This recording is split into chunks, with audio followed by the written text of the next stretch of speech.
Welcome back to my channel. അപ്പോൾ രാവിലെ തന്നെ ഞാൻ വള്ളികളുടെ കെട്ടുകൾ നേരെയാക്കിക്കൊണ്ടിരിക്കുകയാണ്. അപ്പോൾ ഇത് എന്തിനാണെന്ന് വെച്ചാൽ ആവി പിടിക്കാൻ പോവാണ് കേട്ടോ. 5 മണി മുതൽ ഐസ് ഭയങ്കര കരച്ചിലാണ്, മൂക്കടഞ്ഞിട്ട് ചുമക്കണമുണ്ടാവും കൂടെ. രാവിലെയും വൈകുന്നേരം ഭയങ്കര പ്രശ്നമാണ്, അതിൻ്റെ ഇടയിലുള്ള സമയത്തൊന്നും വലിയ കുഴപ്പമില്ല കേട്ടോ. അപ്പോൾ ഞാൻ ഒട്ടും വൈകാതെ തന്നെ ആവിയൊക്കെ പിടിപ്പിക്കാമെന്ന് കരുതി. അപ്പോൾ അതേ നമ്മൾ മരുന്നും കാര്യങ്ങളൊക്കെ ഒന്ന് സെറ്റ് ചെയ്തുകൊണ്ടിരിക്കുകയാണ്. ഇതിപ്പോൾ നമ്മൾ ഓൺലൈനിൽ നിന്ന് വാങ്ങിച്ചാണ് കേട്ടോ. കഴിഞ്ഞ വീഡിയോയിൽ ഞാൻ കാണിച്ചിട്ടുണ്ടായിരുന്നു. എനിക്കുണ്ടല്ലോ ഈ വക പരിപാടികളൊക്കെ ഭയങ്കര ഇഷ്ടമാണ് കേട്ടോ. സൂചി വെക്കുക, ബ്ലഡ് എടുക്കുക, സിറിഞ്ച് യൂസ് ചെയ്യണത്, അതേപോലെ മെഡിക്കൽ ഫീൽഡായിട്ട് എനിക്ക് ഭയങ്കര ഇഷ്ടമാണ്. പണ്ട് മുതലേ സയൻസ് ഭയങ്കര ഇഷ്ടമാണ് കേട്ടോ. അപ്പോൾ ഞാൻ നമ്മുടെ +1 +2 ഞാൻ വന്നിട്ട് നമ്മുടെ MLT ആണ് പഠിച്ചത്. അതിൽ ലാബ് ടെക്നീഷ്യൻ ആവാനുള്ള പ്രാക്ടീസും കാര്യങ്ങളൊക്കെ നമുക്ക് കിട്ടേ.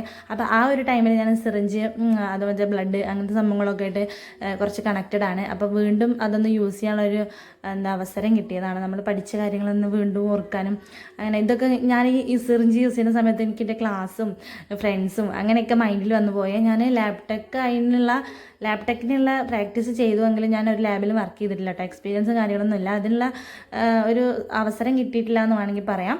എന്തായാലും ഇപ്പോൾ സിറിഞ്ച് യൂസ് ചെയ്തപ്പോൾ വലിയ പ്രശ്നങ്ങളൊന്നുമില്ല കേട്ടോ. പണ്ട് എടുക്കുമ്പോൾ അങ്ങനെ എവിടെയെങ്കിലും കുത്തുമോ കയ്യിൽ തന്നെ കുത്തുമോ എന്നൊക്കെ തോന്നിയിട്ടുണ്ടായിരുന്നു. പക്ഷേ ഇപ്പോൾ എന്താ പറയുക, ഒരു സിമ്പിളായിട്ട് യൂസ് ചെയ്യാൻ പറ്റും. അങ്ങനെ നമ്മൾ മരുന്നും കാര്യങ്ങളൊക്കെ സെറ്റ് ചെയ്തിട്ടുണ്ട്. ഹൈസൂന് ഇതിൻ്റെ സൗണ്ട് ഭയങ്കര ഇഷ്ടമാണ്. അപ്പോൾ അത് കേട്ടാലും ഒതുങ്ങിയിരുന്നോളും. ഇസും സയാനൊക്കെ ചെറിയൊരു പ്രായത്തിൽ ആവിയൊക്കെ പിടിക്കുമ്പോൾ കരഞ്ഞ് പൊളിച്ചിട്ടുണ്ടായിരുന്നു. കാരണം ഇതിപ്പോൾ എന്താ ലാക്കാണെന്ന് അറിയാത്തതുകൊണ്ട് എനിക്ക് വലിയ പ്രശ്നം കാര്യങ്ങളൊന്നുമില്ല. അപ്പം സുഖമായിട്ട് ആവിയൊക്കെ പിടിച്ചിട്ട് ഞാൻ കുറച്ച് നേരം പാലൊക്കെ കൊടുത്ത് അവനെ ഉറക്കിയിട്ടോ. പിന്നെയാണ് നമ്മൾ അടുക്കളയിലേക്ക് വന്നത്. ഇന്ന് നമുക്ക് ചായക്കുണ്ടല്ലോ പത്തലാണ്. അപ്പോൾ തലേ ദിവസം തിളച്ച വെള്ളത്തിലിട്ട റേഷൻ അരിക്കുട്ടനാണ്. അതായത് അടിപൊളിയായിട്ട് വന്നിട്ടുണ്ട്. കഴുകിയിട്ടാണ് അരി ഇട്ട് വെച്ചിട്ടുണ്ടായിരുന്നത്. ആ അരിയിട്ട വെള്ളം നമ്മൾ ഊറ്റിക്കളയാം. പിന്നെ നമുക്ക് വലിയ മുറി തേങ്ങ ചെരുവിയത് ഇട്ട് കൊടുത്തിട്ടുണ്ട്. പിന്നെ ചെറിയുള്ളി ഇല്ലാത്തതുകൊണ്ട് വെല്ലുള്ളി ഇട്ട് കൊടുത്തിട്ടുണ്ട്. ചെറിയുള്ളിയാണ് ഏറ്റവും ടേസ്റ്റ് ഉണ്ടാവുക. അപ്പം ചെറുള്ളി ഉണ്ടെങ്കിൽ അതന്നെ എടുക്കുക. പിന്നെ വലിയ ജീരകമാണ്. അങ്ങനെ അതെല്ലാം കൂടെ ഇട്ടിട്ട് നന്നായിട്ടൊന്ന് മിക്സ് ചെയ്തെടുക്കുന്നുണ്ട്. കുറച്ച് ഉപ്പും കൂടി ഇട്ട് കൊടുക്കുക. ഏത് പുഴുങ്ങലരി വേണമെങ്കിലും എടുക്കാം കേട്ടോ. പൊന്നിയരി വേണമെങ്കിലും എടുക്കാം. ഇതിൻ്റെ കൂടെ വേണമെങ്കിൽ കുറച്ച് പച്ചരി ഇട്ട് കൊടുക്കാം. ഞാൻ ഇതിന് മുന്നേ ഉണ്ടാക്കുന്ന ടൈമിൽ പച്ചരി ഇട്ട് കൊടുത്തിട്ടുണ്ട്. ഇതിലിപ്പോൾ ഞാൻ പച്ചരി ചേർത്തിട്ടില്ല. വെറും 3 ഗ്ലാസ് പുഴുങ്ങലരിയാണ്. പിന്നെ നമ്മൾ നേരത്തെ ഇട്ട തേങ്ങ, ഉള്ളി, വലിയ ജീരകം എന്നീ സാധനങ്ങളാണ് ഇടുന്നത്. അപ്പോൾ അതെല്ലാം മിക്സ് ചെയ്തെടുത്തിട്ടുണ്ട്. ഇനി നമുക്കിതൊരു മിക്സിയുടെ ജാറിലിട്ടിട്ട് വെള്ളമൊന്നും ചേർക്കാതെ ജസ്റ്റ് നന്നായിട്ടൊന്ന് അരച്ചെടുക്കുക. നന്നായിട്ട് എന്ന് പറയുമ്പോൾ ഓവറായിട്ട് അരയാനും പാടില്ല, അരയാതിരിക്കാനും പാടില്ല. അതിൻ്റെ ഒരു മീഡിയം ഒരു ലെവലിലാണ് കേട്ടോ നമ്മളിത് അരച്ചെടുക്കുന്നത്. അപ്പോൾ പ്രത്യേകം ശ്രദ്ധിക്കണം, വെള്ളം ഒട്ടും നമ്മൾ ചേർക്കരുത്. ആവശ്യമാണെങ്കിൽ 1 സ്പൂണോ 2 സ്പൂണോ ഒക്കെ ആഡ് ചെയ്യുക കേട്ടോ. ഒരുപാട് വെള്ളമായി കഴിഞ്ഞാൽ നമുക്കിത് പത്തലിൻ്റെ രൂപത്തിലോട്ട് മാറ്റാൻ ഭയങ്കര ബുദ്ധിമുട്ടായിരിക്കും. സോ നമ്മൾ ബി കെയർഫുള്ളായിട്ട് എന്ത് ചെയ്യണം, മിക്സിയിലിട്ട് അരയ്ക്കണം. പത്തലിൻ്റെ മാവ് അരച്ച് റെഡിയാക്കി വെച്ചിട്ടുണ്ട്. ചെറിയ തരിപ്പോട് കൂടിയാണ് അരച്ചിട്ടുള്ളത്. ഇനി ഇത് മാറ്റി വെക്കാം കേട്ടോ. നമ്മളിപ്പോൾ പത്തൽ ഉണ്ടാക്കാൻ പോകുന്നില്ല. ആദ്യം നമുക്ക് ചിക്കൻ കറി റെഡിയാക്കി എടുക്കാം. അടുക്കളയിൽ സഹായത്തിന് മമ്മിയും കൂടി ഉണ്ട്. അപ്പോൾ ചെറിയ കാര്യങ്ങളൊക്കെ മമ്മ ചെയ്യുന്നുണ്ട് കേട്ടോ. അപ്പോൾ ഇത് നമ്മുടെ ചപ്പാത്തി പരത്തുന്ന പലകയാണ്. ഇപ്പോൾ ഞാനിതിൽ ചപ്പാത്തി പരത്താനും പച്ചക്കറി അരിയാനും എല്ലാത്തിനും ഉപയോഗിക്കാറുണ്ട് കേട്ടോ. ഇതിൽ വെച്ച് അരിയാൻ നല്ല രസമാണ്. എൻ്റെ കട്ടിംഗ് ബോർഡൊക്കെ ഞാൻ എടുത്ത് വലിച്ചെറിഞ്ഞു. അതൊന്നൊരു വൃത്തിയില്ലാതെ കേട്ടോ. ഞാൻ പോയി വന്നപ്പോഴേക്കിന് എനിക്ക് കണ്ടപ്പോൾ വന്നപ്പോൾ ഞാൻ എടുത്തെറിഞ്ഞു കൈ. അപ്പം ഇനി എന്തായാലും ഒരു മരത്തിൻ്റെ ഒരു മോഡൽ വരുന്നുണ്ടല്ലോ, അതൊന്ന് വാങ്ങിക്കണം എന്ന് വിചാരിക്കുന്നുണ്ട്. അപ്പോഴാണ് ഇതിൻ്റെ കണ്ണപ്പെട്ടത്. എന്തുകൊണ്ട് നമുക്ക് ഇതിൽ അരിഞ്ഞുകൂടാ എന്നൊരു ചോദ്യചിഹ്നം എൻ്റെ മനസ്സിൽ വന്നു. അപ്പോൾ പിന്നെ അത് യൂസ് ചെയ്ത് നോക്കിയപ്പോഴത്തേക്കിനും അടിപൊളിയാണ്. എന്നാൽ പിന്നെ തന്നെ ആയിക്കോട്ടെ കേട്ടോ കട്ടിംഗ് ബോർഡ്. അപ്പോൾ ഇതാണ് നമ്മുടെ പുതിയ കട്ടിംഗ് ബോർഡ്. അപ്പോൾ ഞാൻ ചിക്കൻ കറിക്കുള്ള ഉള്ളി, തക്കാളി, പച്ചമുളക് അങ്ങനത്തെ ഐറ്റംസൊക്കെ റെഡിയാക്കി എടുക്കുകയാണ്. അപ്പുറത്ത് ചായ വെച്ചുകൊണ്ടിരിക്കുന്നുണ്ട്. അതിൻ്റെ ഇടയിൽ ഹൈസൺ നീക്കണമുണ്ട്, ആട്ടി കൊടുക്കണമൊക്കെ ഉണ്ട് കേട്ടോ. അതിൻ്റെ ഇടയിൽ നമ്മൾ റീപ്പയറിങ്ങും നടത്തുന്നുണ്ട്. ഇത് അർഷാക്കുവിൻ്റെ വണ്ടിയിലുണ്ടായിരുന്നൊരു സ്ക്രൂ ഡ്രൈവർ, അങ്ങനെയല്ലേ പറയാം, സ്ക്രൂ ഡ്രൈവറാണ്. അപ്പോൾ അത് വെച്ചിട്ട് നമ്മൾ കുക്കറിൻ്റെ വാല്, ചട്ടിയുടെ വാല് അതൊക്കെ റെഡിയാക്കാറുണ്ട്. ഈ ഒരു സാധനം അടുക്കളയിലുള്ള നല്ലതാണ് കേട്ടോ. അതിൻ്റെ ഇടയിൽ കോഴിമുട്ട നമ്മൾ പുഴുങ്ങാൻ വേണ്ടി വെച്ചിട്ടുണ്ട്. എന്താ പറയുക, അപ്പത്തിന് കറണ്ട് പോയി. അപ്പോൾ പിന്നെ അത് കുറച്ച് കഴിഞ്ഞിട്ടാണ് നമ്മൾ പുഴുങ്ങിയത്. ഇനി നമ്മുടെ പത്തൽ ഉണ്ടാക്കിയെടുക്കുകയാണ്. ചിക്കൻ കറിയൊക്കെ ഞാൻ സെറ്റ് ചെയ്തിട്ടുണ്ട് കേട്ടോ ഒരു സൈഡിൽ. അത് വീഡിയോ എടുക്കാൻ മറന്നുപോയി. അപ്പോൾ പത്തൽ ഇതേപോലെ നമ്മൾ ബോൾസാക്കി എടുത്തിട്ട് ഇതേപോലെ പരത്തട്ടോ. നമുക്കൊരു വാഴയുടെ ഇല ഉപയോഗിക്കാൻ പരത്താൻ വേണ്ടിയിട്ട്, അല്ലെങ്കിൽ ഉപ്പിലയുടെ ഇലയ്ക്കല്ല അത് ഉപയോഗിക്കാം. ഞാനിപ്പോൾ എന്താണ് ഉപയോഗിച്ചിട്ടുള്ളത്, ഇത് ഇലയല്ല കേട്ടോ, നമ്മുടെ ഓയിലിൻ്റെ പാക്കറ്റ് ഉണ്ടല്ലോ, അത് സെൻറ്റർ കട്ട് ചെയ്തിട്ടാണ് എടുത്തിട്ടുള്ളത്. ഓയിൽ ഉണ്ടാകുന്നതുകൊണ്ട് ഒട്ടിപ്പിടിക്കില്ല, പെട്ടെന്ന് കിട്ടുമേ. അങ്ങനെ പരത്തിയിട്ട് കൈ കൊണ്ട് എടുത്ത് എണ്ണയിലേക്ക് ഇങ്ങനെ ഇടാം. നല്ല ചൂടുണ്ടായിരിക്കണം എണ്ണ.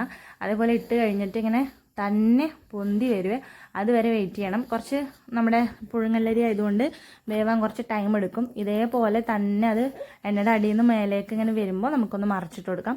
അപ്പോൾ നന്നായിട്ട് പൊള്ളച്ച് വരും. നമ്മുടെ ഭൂരിയൊക്കെ ഉണ്ടല്ലോ അതേപോലെയൊക്കെ ആയി വരും കേട്ടോ. അപ്പോഴാണ് അതിൻ്റെ കറക്റ്റ് ഒരു വേവ്.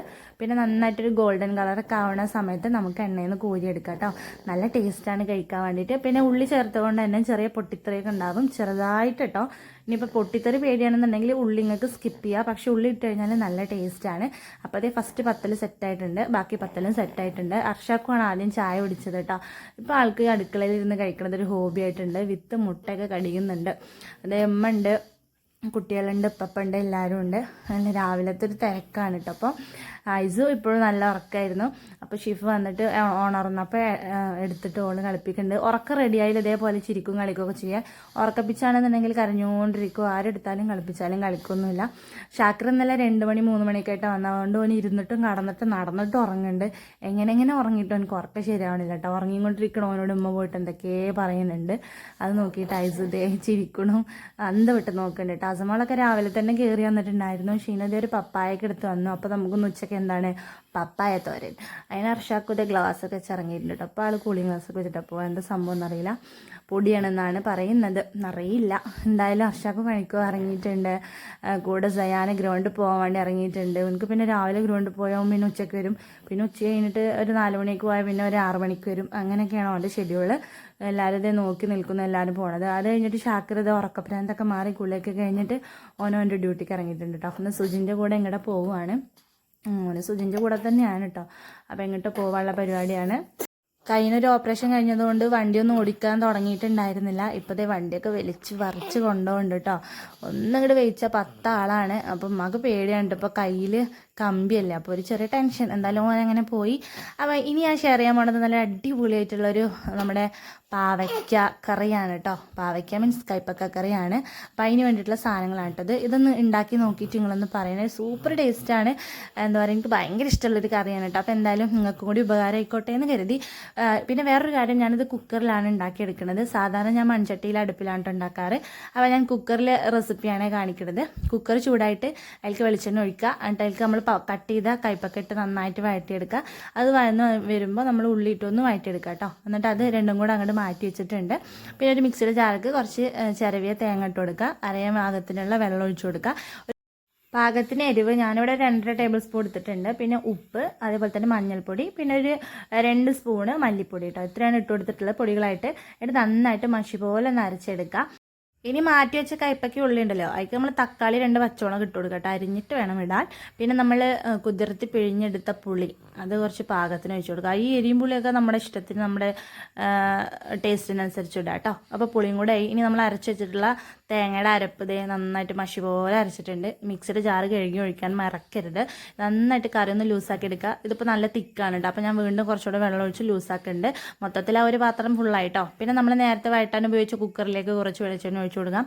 അത് നന്നായിട്ട് ചൂടായിട്ട് വരുമ്പോൾ കുറച്ച് ഉലുവട്ട് പൊട്ടിച്ചു കൊടുക്കുക കേട്ടോ. ഉലുവ പൊട്ടാൻ വേണ്ടി ഞാനൊന്ന് ജസ്റ്റ് ഇങ്ങനെ ആക്കി കൊടുത്തിട്ടുണ്ട്. നന്നായിട്ട് ഉലുവയൊക്കെ പൊട്ടി പുകഞ്ഞ് വരുമ്പോൾ നമ്മൾ എന്ത് ചെയ്യണം, കുറച്ച് കറിവേപ്പിലും കൂടി ഇട്ട് കൊടുക്കണം. എന്നിട്ട് നമ്മൾ നേരത്തെ മിക്സ് വെച്ച സംഭവമില്ല അതെല്ലാം കൂടെ ഒഴിച്ചു കൊടുക്കുക കേട്ടോ. അപ്പോൾ ഒരു അടിപൊളി സൗണ്ട് വരും. ഇനി നമ്മളൊരു 4 വിസിൽ സെറ്റായിരിക്കും. ആ വിസിൽ ഇങ്ങനെ അടിക്കുമ്പോൾ അടുക്കളയിൽ കറിയുടെ മണം ഇങ്ങനെ സ്പ്രെഡ് ആവും കേട്ടോ. നല്ല ടേസ്റ്റാണ്, നല്ല സ്മെല്ലുമാണ്. ഇതേപോലെ നമുക്ക് വെണ്ടയ്ക്കും വെക്കാം കേട്ടോ. കറി ചൂടാറി കഴിഞ്ഞാൽ ഏതാണ്ട് ഈ ഒരു ലുക്കൊക്കെ ഉണ്ടാവും. പിന്നെ നമ്മൾ പപ്പായത്തോരനും കൂടെ ഉണ്ടാക്കിയിട്ടുണ്ടായിരുന്നു. അപ്പോൾ നല്ല ടേസ്റ്റുള്ള കറിയാണ്. എന്തായാലും ഒന്ന് ട്രൈ ചെയ്ത് നോക്കാം. പിന്നെ നമുക്ക് ഉച്ചയ്ക്ക് മത്തിയായിരുന്നു. ഉമ്മ മത്തി ഇസുവിനോട് സംസാരിച്ചിട്ട് ക്ലീൻ ചെയ്ത് മസാല കേക്ക് തേച്ച് പൊരിച്ച് കഴിച്ചു ഗൈസ്. അപ്പോൾ നമ്മുടെ ഇന്നത്തെ വീഡിയോ ഇത്രയേ ഉള്ളൂ. വീഡിയോ ഇഷ്ടപ്പെട്ടാൽ ലൈക്ക് ചെയ്യുക, ഷെയർ ചെയ്യുക, ചാനൽ സബ്സ്ക്രൈബ് ചെയ്യുക. അപ്പോൾ വേറൊരു വീഡിയോ ആയിട്ട് കാണാം കേട്ടോ.